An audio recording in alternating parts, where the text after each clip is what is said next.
Ladies and gentlemen, if you are thinking of joining Uber in Cincinnati and you want to lease or buy or rent a vehicle and you're not quite sure which category to join, you will get my input and my guidance, my help, free of charge.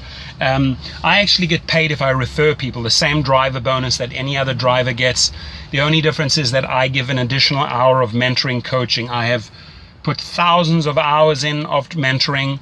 I've referred hundreds of drivers to Uber and Lyft, and I've also driven in all the categories of Uber and Lyft, that is X, XL, Select, Black, SUV, Luxury, Lyft Premier, Lyft Plus, Lyft Regular.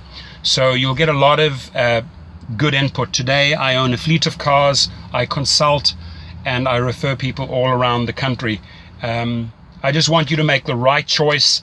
You know, I can tell you flat out that, renting a car per hour, some companies rent them out per hour. You're going to put money in their pocket. You're not going to put money in your pocket. So it's truly important to know how many hours you want to invest.